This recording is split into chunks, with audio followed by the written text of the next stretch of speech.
Hey fam, it's that lady. Y'all okay? I know it's kind of ooh to see me out here again, but it'll be all right. Anyway, I kind of wanted to come out here because I feel like this message is for a specific group of people, and I don't want you to go into the next year or the next phase of your life or the next stage of your life with this particular issue. And I'm going to try to put a title out here to give it some type of meaning, but we all know. In my life, I have wanted to help people, but have always found myself on the side that needs the help. Go figure. And in that,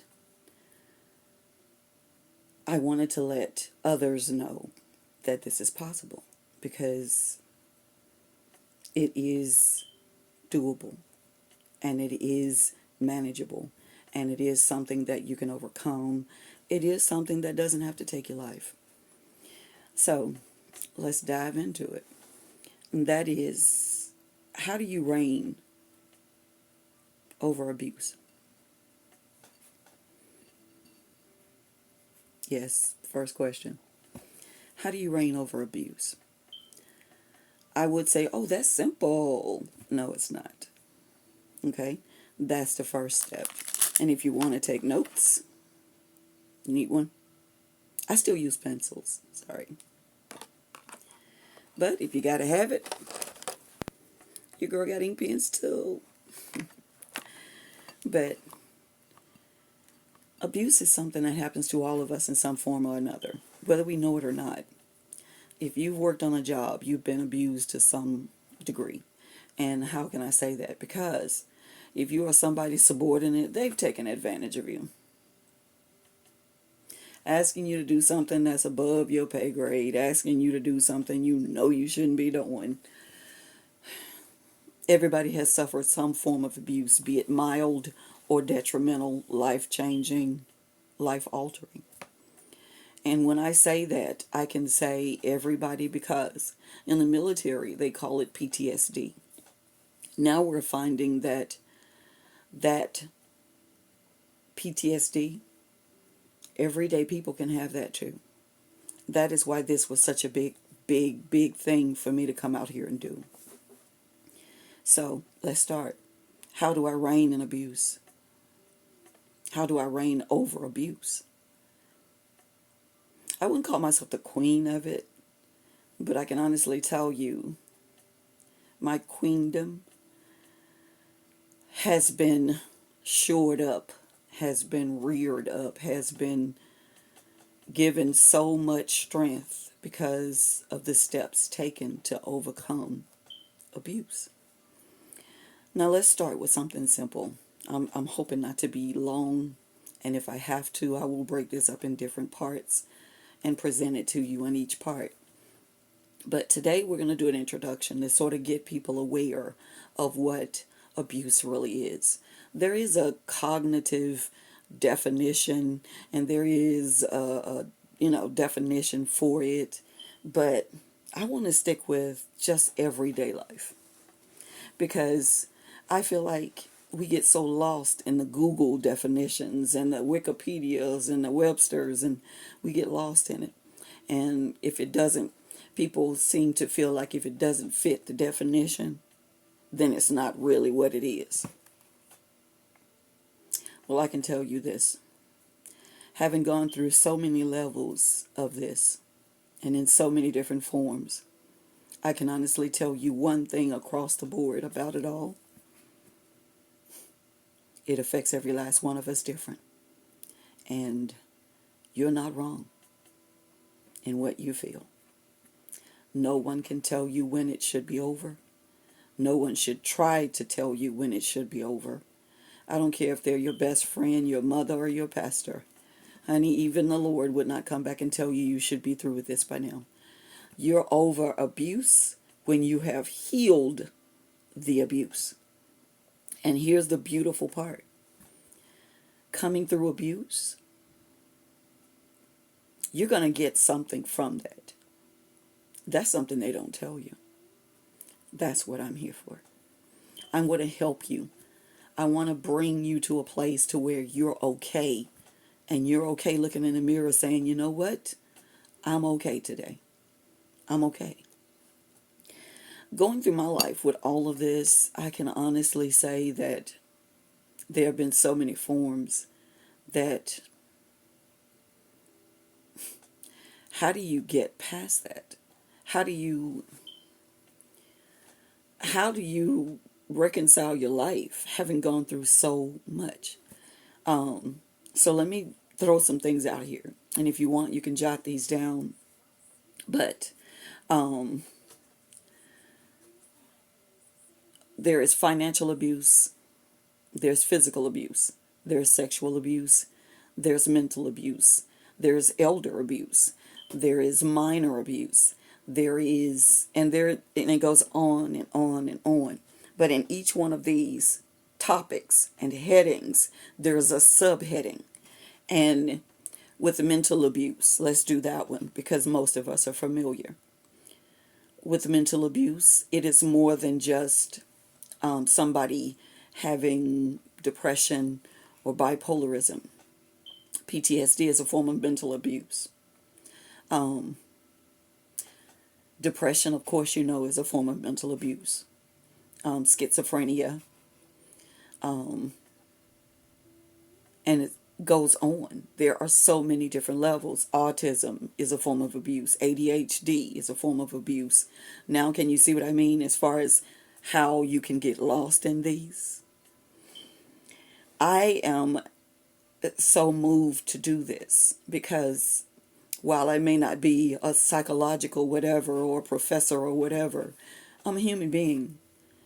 And I can honestly tell you I've reigned over my abuse. There are times, and I will be honest and tell you, I am still being treated. This is ongoing. For me it is, because there are times when I feel like the abuse wants to come back in some form. There are times when I feel like, why am I going through this again? Why is this happening again? What am I dealing with here? You'll have those moments. And what I want you to understand is, and please don't take this the wrong way, okay? There are so many different forms of abuse, but each one has a different scarring. That is what makes them so prolific and so profound. Like I said, we throw mental abuse out there, and I'm going to stay with that because I have cases and I can show you my own life. But say physical abuse is different from sexual abuse. Know that. Okay? Know that. Because if you were to go to court and there were some type of trial, they would have a charge for the physical abuse as well as the sexual abuse. Yes, absolutely. There are different levels of this. So please know that. If you've dealt with physical abuse, that could be somebody beating you up in the parking lot. See how that's different from sexual abuse? Somebody, excuse me, forgive me for this. We're going to do this in a level to where it's adults only. So please be mindful with your children listening to this video.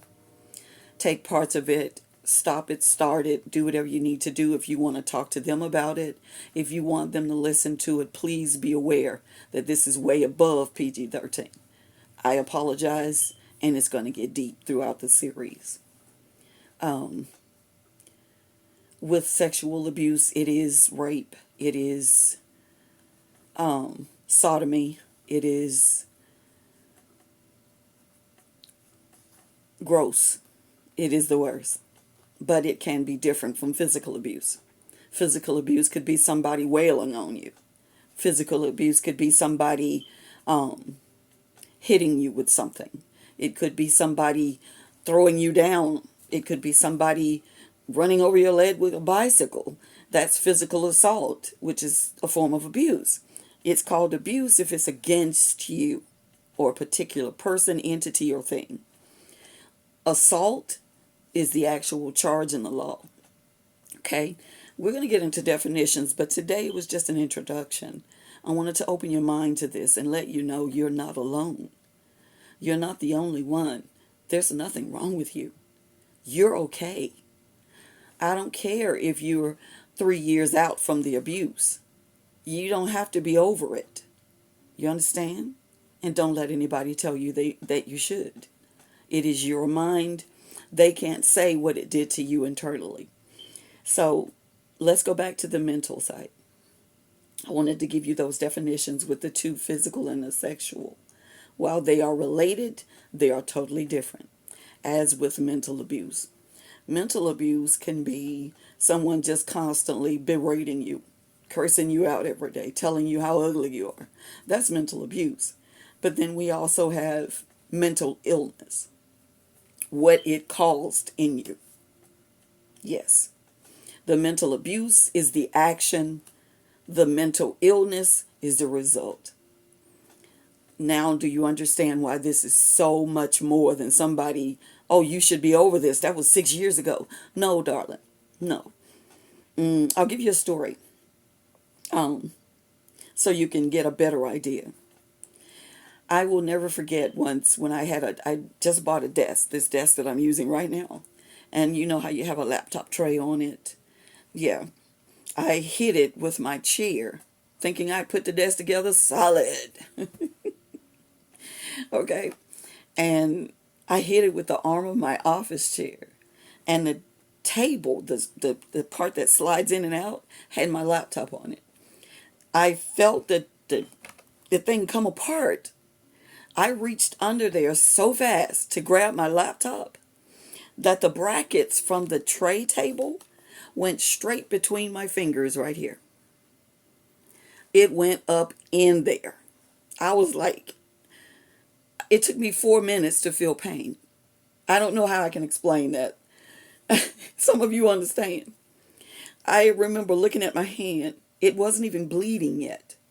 And I remember looking at the muscle tissue and seeing veins and nerves. And we used to call it looking at the white meat back in Bama. I could see the white meat. It was like, oh wow. I was so amazed at the inner workings that was going on when I saw the blood bubbling up, about to gush out. And I squeezed it. I'm not playing. I squeezed it, trying to hold it, so your blood, you can stop the blood flow. But I remember gauzing, doing everything I had to do at home, but I knew I had to go to the hospital, get stitches, get it covered up right. I couldn't do it just with one hand, so I did the best I could. When I got to the hospital, I will never forget, they got me back there fast because I had gauzes between my fingers by the time, and I had put a paper towel over that, had some tissue on top of that, and then I wrapped it up with a wet cloth, and then put a big hand towel over that, and I was driving with one hand like this. When I got there and I told them what was going on, I didn't have to say anything. I had so much blood gushing, it had come through the hand towel. I kid you not. So what does this got to do with the abuse? Well, they first had to say, make sure somebody didn't do that to me. So I was asked a whole bunch of questions. When I tried to explain what happened, the secretary came in and showed me her hands, like, I remember doing the same thing. And she showed me a gash. I was like, that is unreal. That is unreal. And we were, talking about it. They were pulling everything off and trying to, put a tourniquet there to slow the bleeding down. When the doctor went over to get the medications and the wraps and the stitches, I knew they had to put like a deadening something in it. So when I saw him with the needle, it was all I could do to turn my whole body so I couldn't see that needle going in that. Because they literally had to take the needle and go in it. I still remember feeling the needle, but after like a couple of minutes, it was like, I don't feel my hand. He said, okay, that's good. I'm like, no, it's not. No, it's not. We were laughing, we were talking, and they were completely amazed at how, laughing I was and talkative I was. And that moment let me know how far I'd come through abuse. And what do I mean? Feeling that much pain, I was able to still talk, joke, conversate, the whole nine. Even the doctor, I was flirting with him. This was pure candy. He was pure candy. I was talking to him and they were, I mean, he did one thing to bring me back to myself. Went over there and got this Mercurochrome stuff that they use to sanitize and clean up and whatever. When he rubbed across my hand with that gauze and that stuff on it, I cannot tell you. I went Mike Tyson on this man. All I remember was feeling my hand from my arm up to my shoulder when he did that. I couldn't feel what he was doing, but I could feel the sting of the Mercurochrome going in that. And that was before the needle. Okay? That was before the needle. And I'm like, I remember some very saucy four-letter words coming out. And I had this hand, I had a left jab on this man's shoulder that was to die for. He got up and walked away from me. I was trying to like, oh, I'm sorry. I'm so. But in that moment, I got to see something. Something I walked away from abuse with. And this is what I wanted to bring. What came out of your abuse? I'm going to show you what mine was in that. And the resilience is what I saw. I saw strength and resilience. Because I was in sure enough pain. Sure enough pain. But in that moment, even without the needle and the deadening and whatever, after I got through beating him, I remember thinking, I'm not bothered by this. Anybody else would still be screaming, their eyes bloody from crying or whatever. I remember thinking, yeah, it hurts, but I'm not hurt. You know what I'm saying? Yeah, this mess hurts like I don't know what, but I'm not hurt. I saw that toughness in Teresa. I saw that resilience. I saw that tenacity. And that is what I can honestly say. When we get through with this, you're going to be able to recognize in you. You're going to see how you came out of this. And it's not going to be about how I came out of abuse, how I reigned over abuse. You're going to be able to say what your takeaway was in those moments. You're not going to be just abused and that's going to be the end of the story. You're going to be able to turn around in that mirror and say, I'm tougher for it. I'm stronger for it. I know what I can take now. I know what I can put up with now. I know what my boundaries should be now. That's what I mean when I say how to reign over abuse. People are still wounded from abuse. You have mental scars that come from physical ailments and assaults that never get healed. In my case, when me and my children were abused, I can tell you I felt abuse in that moment, mental abuse. Mental illness came out of it. And it was quadrupled because I felt one child, the next child, and the next child, plus my own. That's why I can tell you, this was not a thing to say, oh, Teresa's superwoman or whatever. No, that lady wasn't. No. From those years, I can say I came through clinical depression. Where I'm treated now, I still go to therapy and whatever. And if you're a person that wants to stigmatize or dog out or talk about, sweetie, we all need therapy. Don't dogs people out for this. So let's wind this one down with this. You're not broken. Too bad to be fixed. There's nothing wrong with you being not okay. It's okay if you're not healed. I don't care if it was 3 years ago, 15 years ago. I've been going through clinical depression for 12 years, unknowing. So don't let anybody tell you that you should be okay. because no one can say what it did to you but you. But we're going to walk through it in this series, okay? I want you to come back. And if you know somebody that's not you, that have gone through this, you know somebody in your family, a friend, a coworker, whatever, give them the link to this. Tell them to tune in. We're going to break it down. I'm going to get medical with you. I'm going to be always trying to put information out here for you to get you the help you need. I don't want to hear, well, I can't afford a therapist. I don't have insurance for that. My insurance won't cover it.